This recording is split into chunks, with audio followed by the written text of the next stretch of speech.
50, I respect 50 the most out of anybody. He's crazy. Because, and that's where I kind of get some of my ideas, because I don't have time for being fake. Like, he don't play the politics. He don't play the politics. He is him all day, and I'm the same way. So, I actually met 50 when I was 12 years old. I did a G-Unit campaign with him, with me and my best friend. So we did a campaign. I remember me singing for him and just, being on the photo shoot, like, man, we do music, whatever.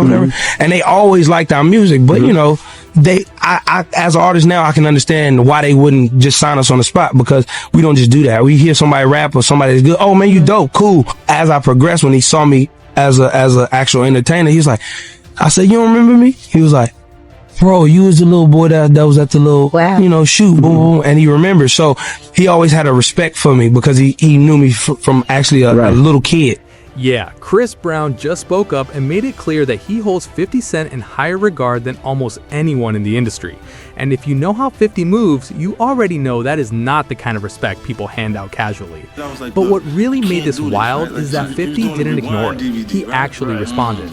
I respect 50 the most out of anybody. He's crazy. Because, and that's where I kind of get some of my... Now let's be honest. Chris Brown has been in this industry since he was a teenager, and he's lived through every era, working with artists at every level. So for him to say something like this, it actually carries weight. Was it like, okay, this is getting serious? It got serious to me when I booked the job. It was for a G-Unit campaign. 50 Cent, he gonna be able to see us. We can give him our demo. I want to get signed. So we actually did the audition. They were like, man, you kids are phenomenal. And they booked us. Boom. We got there. We backstage with all of them. So we started performing with them. And then they was like, you know what? Yeah, it's dope. I remember he was like, man, but we don't know how to market no damn kids. We some gangsters.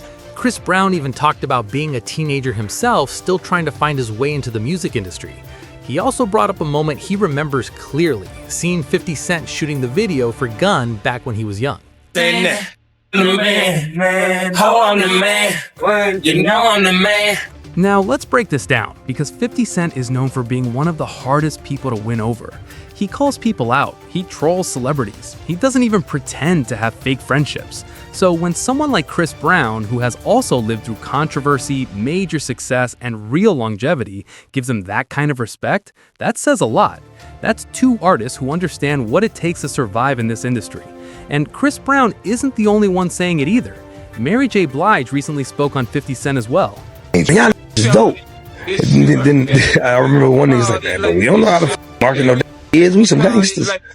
So I was like, I understood it, but it was just like, okay, this is about to be real for us, because other artists actually looking and not saying the typical, oh, that's cool. You know what I'm saying? So like real artists who actually do this shit. And people who was looking up, they was the hottest group in the world. You know what I'm saying? So like for us, that was like seeing gods. Like, okay, cool. We get to see all our idols in one, and they like our stuff. And then from there, our demo tape started going out. Like but I was only, how I got discovered, I had a solo song that I did. It's called Whose Girl Is That? And you can go look at it on YouTube.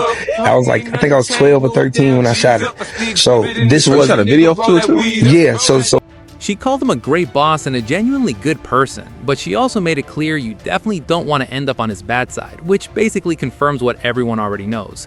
50's loyal, but he's not somebody you want to test. I wasn't working with 50.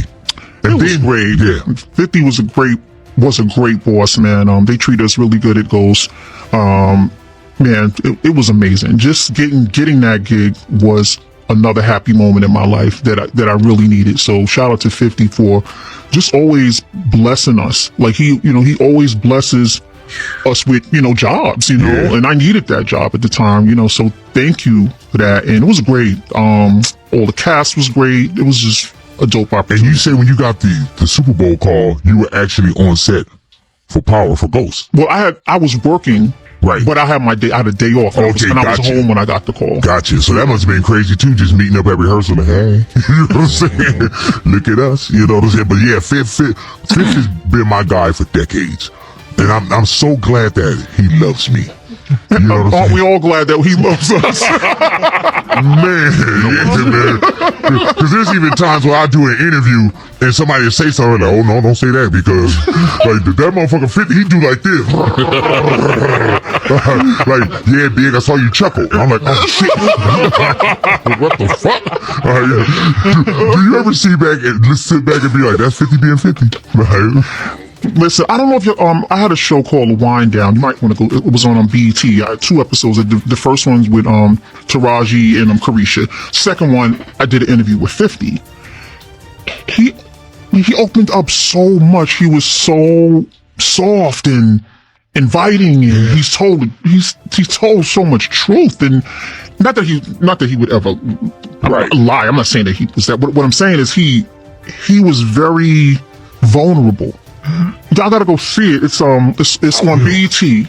The interview was incredible. Like and I was like, wow, you're really a nice man. You're a nice man. And this is before y'all worked together? No, this is while we were working on Ghost. And you know what's wild about that? But when you get Fifth, you'll get that person. Like I've had conversations on air, dialogue on air, where he opens up. Yeah. And the one thing about him, there's some people that got a great mental editor, and I know he does.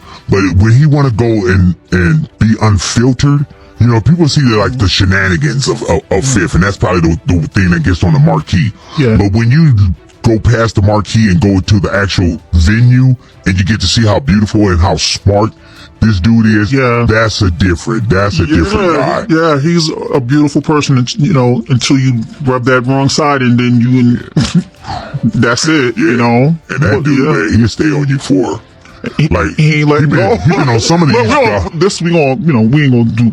We gonna cut some of this out. We ain't saying nothing yet. We want to make sure we ain't saying the wrong. We didn't make a mistake to say something wrong. That's what I told you. I'm sitting over here like, all right. So the Las Vegas resident. How did you become like that? The way you look at women, the way you carry yourself, and even the way you answer these questions, it's clear you move different than a lot of men out here. How'd you get like that? Like the way you see women and the way you handle and the way you're answering these questions, just the type of man you are is different from a lot of men. This really shows that 50 isn't a bad guy. He just makes it clear you can't play with him, and he keeps those boundaries strong. Even recently, Chris Brown brought 50 out at his LA stop during the Breezy Bowl concert. And that's not industry politics, that's real mutual respect.